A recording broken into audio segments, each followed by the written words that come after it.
Hello, hello, and welcome to Unfiltered Eat Better, Think Better series. This is where we get real about our emotions, mindset, connection to food, and healing, and what it really takes to break free and feel good in your body and life again. I'm your host, Jaini Shah, and in this series, I sit down with everyday people who face challenges with their health, body, their mind, their confidence, or long held beliefs that have held them back and found powerful ways to rise and grow through it all. These are real stories, no filters, no fluff, just raw conversations about what they struggled with, what actually helped, and how they created transformation from the inside out. So, whether you're on your own journey or just curious on what's possible, you are in the right place. So, here's to eating better, thinking better, and living a phenomenal life.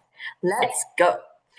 So today I welcome Aldo. Aldo, thank you so much for being here with us. And I really appreciate your openness in having this conversation about a topic that I think so many are going to resonate with. Um, and just to give a bit of background, we met, it was at that fitness event, I believe, with Rotimi, right? I think that's where we Yeah, it kind of was. first yeah, that's where we first connected. And I remember I reached out to you because of your journey with alcohol, sobriety, and mental health. And I just found that it's Hmm. something really incredibly important that we need to talk about. And not only because Hmm. you're actually a psychologist, but because you're also a human being who's lived through this journey and knows what it's like to be on both sides. So I would love for this to just be a real honest conversation, not about labels or theory, but really about your personal experience with alcohol, Hmm. what it gave you, what it took from you, and what life looks like on the other side of it. So thank you for being here. And I guess to start us off, maybe you can just take us all the way back to before you decided to take a break from alcohol. Who was Aldo back then and what was going on in your life at that time? Okay. Well, first and foremost, thanks for having me. Yeah, it's a real pleasure to be here. Yo, so if I'm taking us back, as I've said, and I've spoken about this online before, but I was introduced to alcohol like super early, like what, 15, 16 years old. I think with the kind of culture at the time, it was the popular thing to do. So most of my most of my friends would underage drink. I want to say it's a thing in the Kenyan culture. It's a thing in the South African culture as well, as I was there for school. So it's something which was really, really common. And obviously at the front end, you don't have an understanding of, or I guess you're not thinking about the future. It's just something which you know you're doing with your peers. So what it would occupy is the space of something which you do socially. So, if we're going to do things or going to events or spending time with friends, this was the thing that was done. And so it became really, really commonplace for me. Yeah, it's so true. And I'll say it here. I guess I'm old enough now, but yeah, I guess my first drink as well was when I was under the age, right? Like in Kenya, the legal age limit I think is 18. And my first drink was Hmm. before that age. In fact, I'm gonna shout out my dad here, but I remember when we were really young, he would just give us like a little sip of beer, just as I guess in Hmm. a way, when I look back, it's almost to kind of normalize it, right? Like this is not some crazy big thing that you have to wait until a certain age for, but it was just normalizing it that it's fine. This is an alcoholic drink. It's okay to have it. But I guess for you, when did alcohol stop being just the alcohol? When did it stop being just the social thing? And did it start becoming something else? I think for me, the more you do something, I guess you could say the better you become at doing that thing. And so the tolerance will increase or the frequency will tend to increase. And it used to occupy, let's say, the weekends for me. So it might be, you go the week, you're doing your stuff, and then, as is in teenage fashion, you like, binge drink before you go out, or you spend the weekend and like you really, really drink, and then the week comes around and then, rinse and repeat. And then the older I got, sometimes weekends would become longer. So a weekend now might start on a Thursday as opposed to like a Saturday. And so you're doing it maybe Thursday, Friday, Saturday, or Friday, Saturday, Sunday. And so that's what it becomes. And it used to be that, let's say, hangovers aren't that bad. So you You do that, and then the week starts, maybe a bit of fatigue, but you get back to it. But the thing I began to realize the older you get is it would bleed into the week more. And so you'd feel, what I'd say, you'd feel the effects more. And then it's something that you justify. So you say, oh, it's normal, despite the fact that it's eating into your week and your productivity and your mood. And so you're kind of taking that on and saying that this is a worthy sacrifice, when in actuality it isn't. So for me, it was a gradual thing where it starts to, I guess you could say, affect you in ways which, let's say, you're not ready to admit, or the internal narrative was one of, oh, it's, completely under my control, like it's fine, it's not a big deal. Yeah, it's true. I think I find that happens a lot with food as well. For example, a lot of my coaching I do is around food. And so often we Hmm. find ourselves saying, yeah, I'm in control. I know exactly what I'm having. And I only have this particular thing at night, or I only eat this chocolate once a day at the end of the day. And you feel like you have control. But sometimes you don't realize when it starts to take control over you, in a sense. And this goes Hmm. with anything, right? Whether it's alcohol, food, smoking, even watching TV, right? Like watching Netflix or something. It's the same sort of thing. It doesn't Hmm. matter what the substance is. Um, it's more about what it's doing for you. And if you look back at that journey, what do you think alcohol was doing for you at the time? Was it meeting a need of any sorts, or yeah. I think for me it was, and now obviously, hindsight being 2020, it was to cope when things were difficult. So obviously there's the social elements of things, but then when I'd find myself in difficult spaces, my drinking would increase. So if you want to say if it's stress with school, stress with work, stress with interpersonal relationships, when I would have difficulty, those would be the times when I would drink more than I usually would. And obviously, at the time, I was just thinking, reckless abandon, throwing myself into fun. But in actuality, I was doing it as, I guess you could call it a numbing agent for, if I do this more, then it is less likely that I'm going to have to engage with the issues that are in my life at present. And so there was an element of escapism. Obviously, not the best idea because your problems are there when you sober up. Now you just have problems and a hangover. But it was the thing that I was seeking in terms of when I'm in this state, I am, let's say, detached from these problems. And it took me a while to be able to vocalize that, because if that's the way you vocalize it, all of a sudden it looks a lot less glamorous and fun.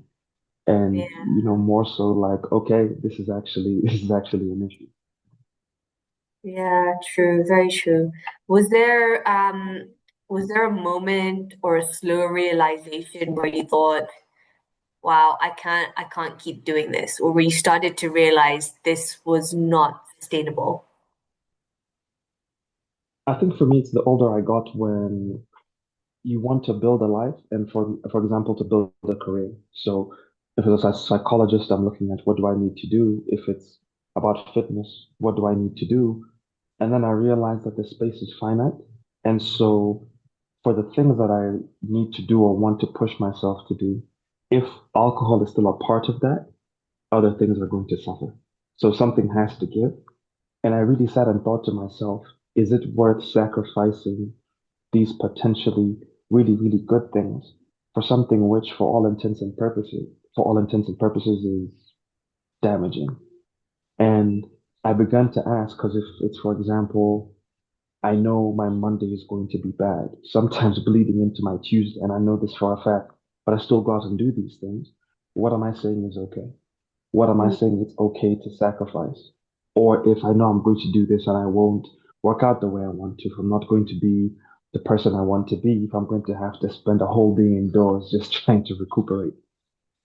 And I had become, well, not okay with, but that was the implication. And so for me, the realization that was slow, some in my life will be like, yeah, it took you a long time. Yes, it did. But I got there eventually, was the element of the other things should not be sacrificed for this. Mm. And when I used to tell myself, I used to believe that control over it meant that you could drink a lot. So I had like a really high tolerance from the beginning. I am a larger person, but like I was saying, the more you do something, the more you're able to drink. And I used to believe that that's what equals control. But then the thing that I was missing, and a lot of people in my life told it to me, was that if you're doing something and it's having these negative effects on you, that's what the element of you don't have control over this thing is. And so I was missing that. And so now it became, I'm looking at the patterns of when I partake and how it makes me feel. And I don't want to do that anymore. Or I'm not willing, um, let's say, to sacrifice these other things as I used to. So it was just realizing that there was no space. I had been making space, but I didn't want to continue to do so. Yeah, I think that's something that we probably all find challenging, right? Because it's like, at what point do you start seeing that other things are being sacrificed? Because it can go either way, right? You had this ability to maybe be able to pause and look and be like, okay, what are these other things that I'm sacrificing? But if for someone, and you've probably supported so many people through this and yourself, if you're in that space, it's really hard to actually see, well, what am I sacrificing? Nothing is being sacrificed. This is great. This is fine. So if someone was listening to this and they're like, no, but I drink on the weekend and I'm fine, and I'm going to put fine in quotation marks because often we think we're fine, but fine is not great. Fine is something we sort of just settle for, but there is more that can be out there. But what is it that gives you the ability to look at, wow, there are actually maybe other things? Because sometimes it's really hard to listen to other people as well. I had this with my own sort of health journey and food as well, where other people are telling you, don't eat that, you need to lose weight, you're not healthy.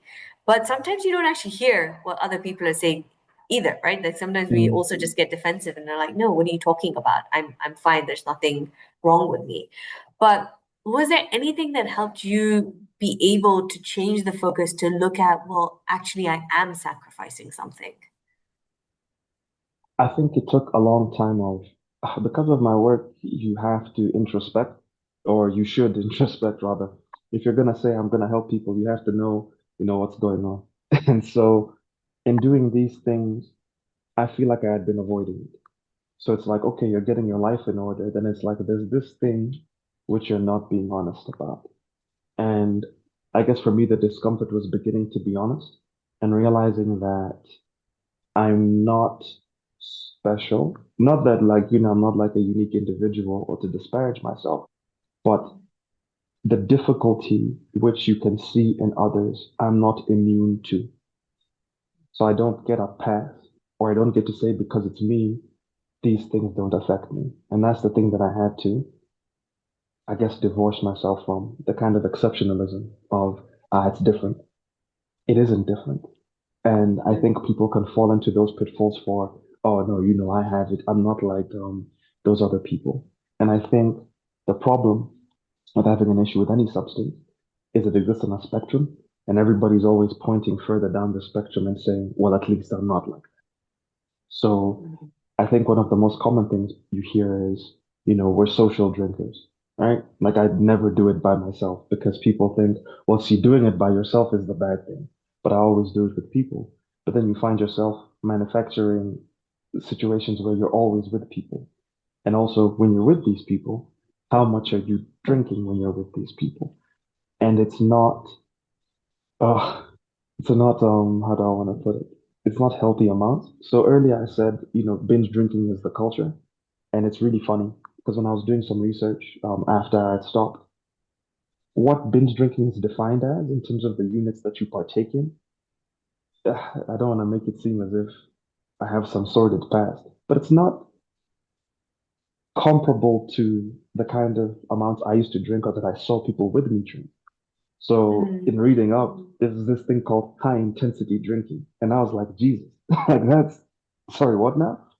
It's like you're putting back so much more than you're supposed to, but it's consistent. And so it doesn't make it okay that, for example, you don't do it every day. It's still really unhealthy.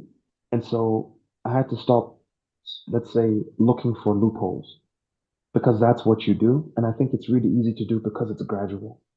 So it's Mm, not, I start drinking on Monday and by Sunday, I can't stop. It's usually over years. And so with a gradual change, it doesn't feel jarring. But if you're supposed to take two different points between a lot of years and look at the comparison to how much you're drinking, it's a massive change. So I think mm, for me, I don't even think I have some special ability. I think it took me a very, very long time to get to the point when I was able to be honest with myself. And that's when the external messaging now got in. So the external messaging had been consistent, whether it's from my therapist, whether it's from my family. I knew these things and I had been told these things, but I wasn't willing to listen. And then now, once I did that myself, then the external messaging came in and I could see what other people were seeing, which I wasn't letting myself see. So when you were saying about if somebody's listening to this, you have to ask yourself, let's say, uncomfortable questions, but you also have to be honest. If somebody mm. says I can stop whenever I want to, but then they never stop, yeah, then that's where an issue is. If it's not a big deal, stop for a bit and see how you do. If it's not a big Mm. deal, it shouldn't make that much of a difference. But if the idea of stopping is so daunting or it makes you go, but why should I have to? Then that's something that you're dependent on. Now, dependency varies, but it's something which you don't want to do without. And in my experience, a substance like alcohol is not something which you should be dependent on for, I mean, anything really. Because I guess in looking at it, it was mostly cons and like few pros. And I know for some people it's not an issue, but I guess I'm speaking to those of us who have struggled with it and for who it does tend to become an issue. And you need to be honest about what your relationship is with it. And mine wasn't a healthy one. Yeah, wow, thank you so much for sharing that. And I agree that introspection is so, so powerful. It's, if that's like one skill that anyone can pick up, is that introspection, is the ability to have uncomfortable questions to yourself and to be honest about it and to be Mhm. okay to exploring and being curious as to what's going on. What scared you the most about stopping? What scared me was what it would feel like and if I would crave it. So I didn't know because I'm generally a pretty social person, but I was unsure as to what my experience would be. Thankfully, it was good, and I didn't actually crave it, and it was fine. But on going into it, I had no idea. It was like, what if I've said this thing, the year starts, and I'm like, oh man, yeah, like I really want to drink or I really want to do these things. So I did not know, and I think I was scared about what the answer could potentially be. Now, I guess looking back, the answer was a good one, and the journey has been smooth. But yeah, stopping, I didn't know what it was going to be like. Mhm. Yeah, I can imagine. And how did you go about it? Did you just say one day, okay, I'm gonna stop, or did you say, I'm gonna try for this many days? How did it go for you? Like, what was your process? So the process was one of there was a New Year's period where we had gone to the village with the family. So, when the village, we're just spending family time, so there's no need to drink. But so over that period, usually where drinking is heavy, it was just family time. And so going into the new year, I said, I'm gonna do a dry January. But then like a little bit of the way through January, I was like, that's not what I want to do. I don't want to take a break so I can go back. I just want to be done with this indefinitely. And so now it became telling people who are close to me, yeah, I'm done with this. And for me, that also meant that there's an element of accountability now. It's like, now I vocalize this thing. It doesn't exist only in my head. So yeah, after a few weeks, I was like, no, actually, I'm not, because I'm not excited to do it again or to have all this clarity and simplicity to go back to this. I guess what for me was quite a mess.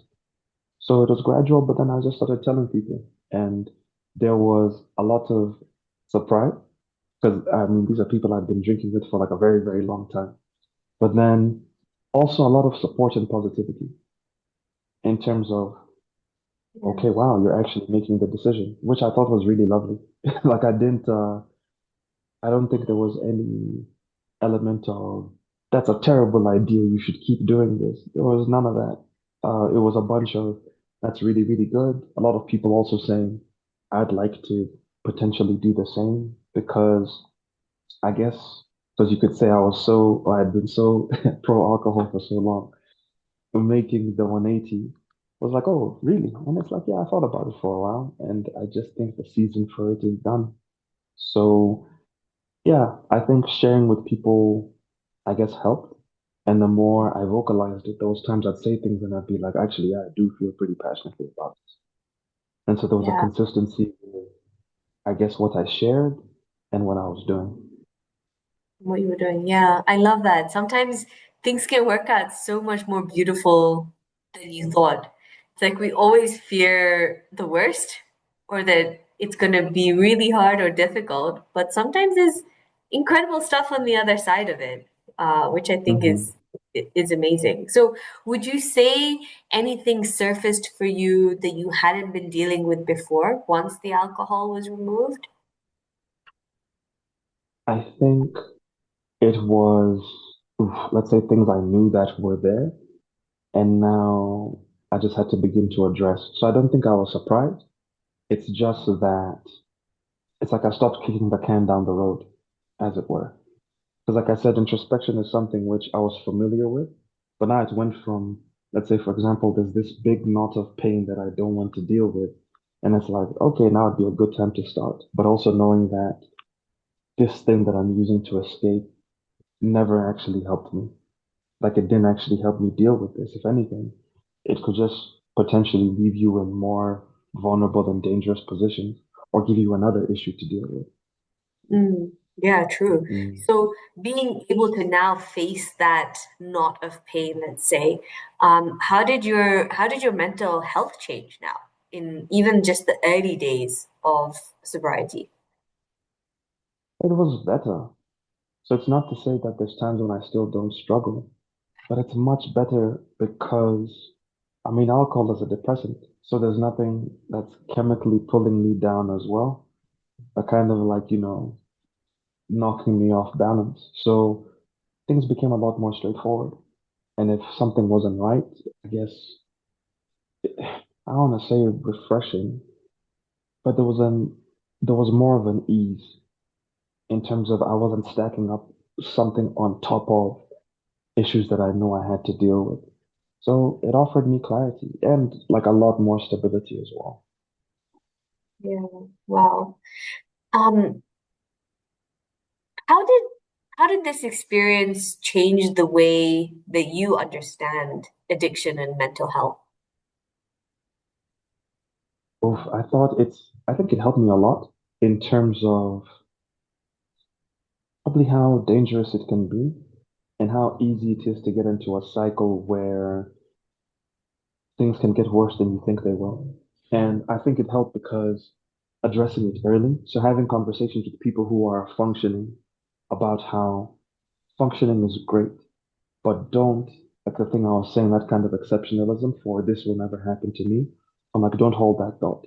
If you keep doing this at this current rate, it can happen to you as well. So if you're on a path and you're looking down the road saying, well, I still have a job, I still have things, I'm still making money, I still have a, it's like the person who has lost all those things doesn't plan to lose them. They go away because the more you depend on the substance, the more room it takes, and those things kind of get knocked off. So for me, a willingness to engage people and say where you are, like on this path, if you continue, that is where it is going to go. And so the decision is to make different choices before it gets really dire and really extreme. And that's not to insult, it's just to understand what these things do and what consistency with a bad habit will lead to. Yeah, wow.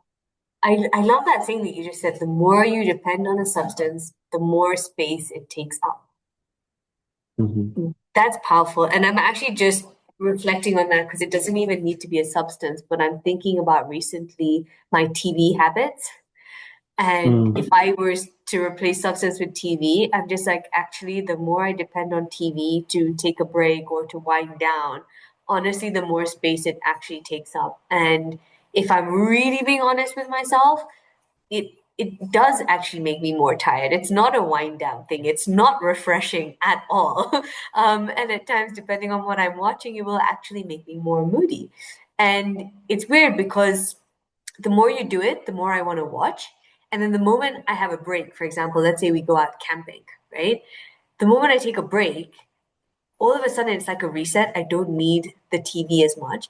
But the moment on the day, whether it's the second day or the fifth day coming back, the moment I switch it on, it's like I want more and more of it. So I was just, yeah, I was just kind of reflecting on it. It doesn't even necessarily have to be a substance, but this can happen with anything. And so the more aware you can be around it, and like you said, be honest about it, I can now be like, you know what? I'd rather take this space up with reading and being more purposeful and intentional about putting like a reading book next to me to help me unwind in a way that feels relaxing and refreshing after all is said and done. Hmm.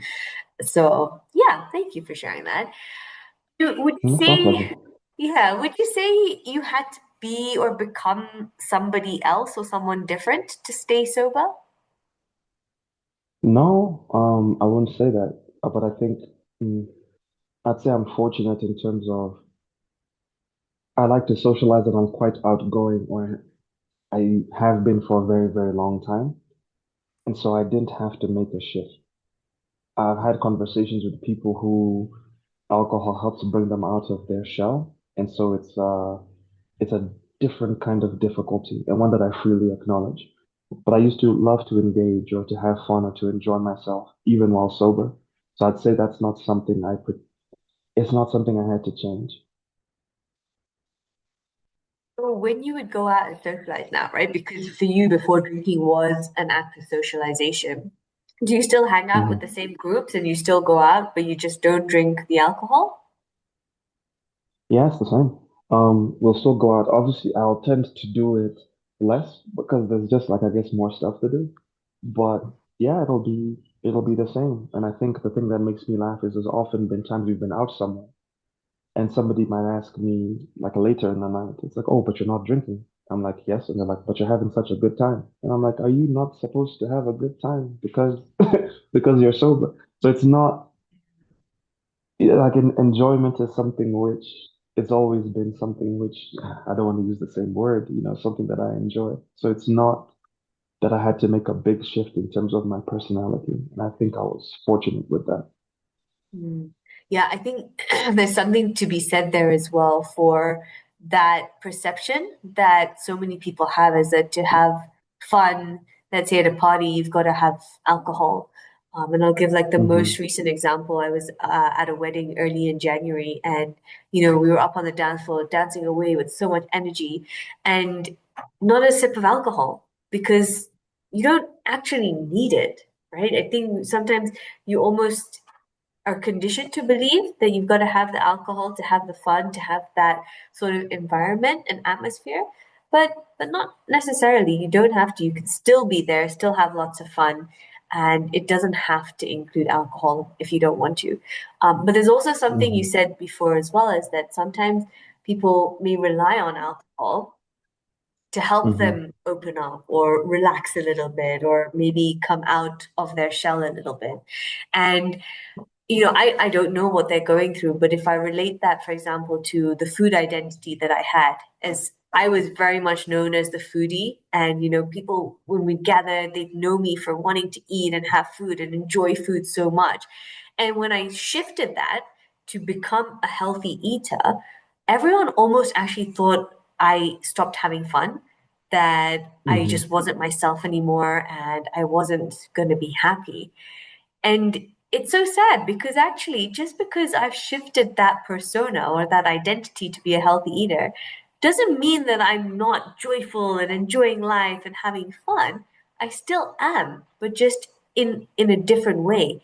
And it is possible to, be able to create those identity shifts and feel even more fulfilled and even more happy to a certain extent. Actually, not even to a certain extent. It is very much possible to be happier when you shift that identity as long as that's aligned with how you want to feel and who you want to be.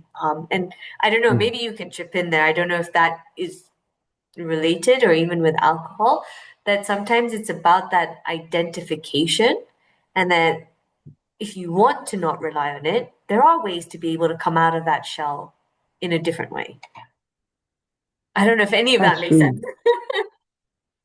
No, it makes a lot of sense. And the thing I'd say is if there's something which you're not the best at, you have to practice. But if every time you want to socialize, you drink, you don't actually get to practice how to do that when you're sober. So you're never going to get better at it. So it's not that you can't, it's just that you haven't tried to. So you might try and it can feel awkward, but that doesn't mean that you stop.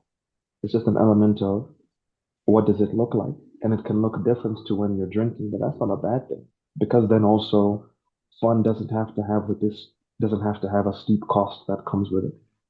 It's something which you can do. And for example, no, I'm still gonna have my next day. I'm still gonna be all right. I don't have to bake in the negative side effects of alcohol when I'm doing this. So it just takes practice. And with a lot of people, they're just out of practice. Yeah, I like that view on it actually. It's just about practice, like anything. If you want to start playing the piano, it's about practice. You're not a piano player before you start, but when you practice, you become one. Yeah, Mhm. awesome. What surprised you most about life without alcohol?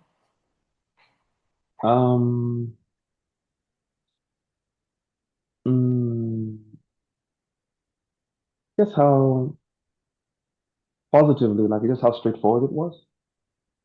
How if you say this is what something's gonna look like, then that's what it's gonna look like.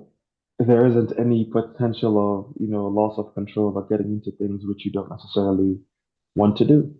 For me, things became a lot more straightforward. Very nice. And how has your lived experience sort of changed how you show up as a psychologist? I think for me, it's just even there, the consistency helps, but also in conversations about, if you want to say, substance dependency or kind of addiction, it's just lent me a lot of perspective. So, you can talk about things, you can identify certain things. And obviously, with what we do, it's about the person who you're seeing and not about you. But our lived experiences do help us in the profession, like it does. And so it offered a lot of perspective and also there's patterns that you can recognize. Yeah, true, very true. Um, so if Aldo, if someone is listening, right, to this right Mhm. now, and maybe they're quietly questioning their relationship with alcohol, not necessarily calling it addiction, but maybe just feeling like something is off, what would you want them to hear? I would say that if you're in that kind of position, one, it doesn't, you shouldn't, judge your character harshly because sometimes the narrative around people who struggle with substances is a very, very negative one. And so naturally, we don't want to associate with that. So you're like, I can't say this about myself because that means all the things that I've heard or maybe the things that I've said, they apply to me. The thing that I'd say is you look at your relationship with the substance and you ask yourself, would I be able to stop this? Or you could try and stop it. And if it's difficult for you, that means that there's something which needs to be dealt with. Because again, it's not the same for everybody. Some people drink sometimes and they don't really care or it doesn't matter. There are those individuals. But for those who that is the feeling, removing it from your life can offer, I guess, clarity as to the amount of space that it occupies. So I'd say just try it. And if there's like a really, let's say, violent pushback in terms of why should I have to do this because somebody else is saying it, and that's also an indication of, I guess, what it means to you. Mm. Yeah, so true. I often say this with clients as well as like, for example, when we talk about coffee, let's say, and we're like, okay, you know what? Why don't we try take a break from coffee? And if there's like intense pushback of like, what do you mean? Coffee is so healthy. It's so why should I stop? Every time you feel this really huge urge of resistance, that's the moment to be really curious, to be like, huh, I wonder why I'm being so defensive about this. Why am I resisting this so much?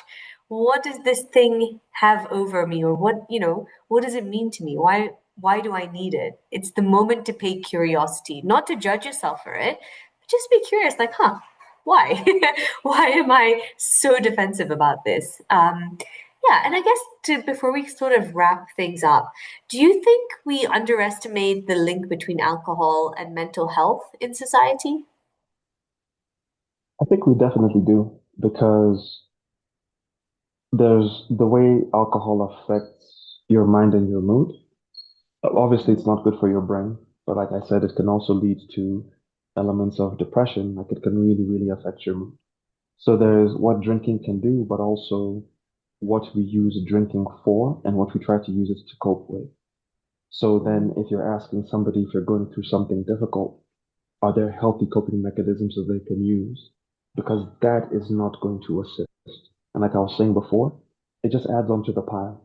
It's like you're having mental challenges, then drinking or any kind of substance is going to make it more and not less difficult. Yeah, very true.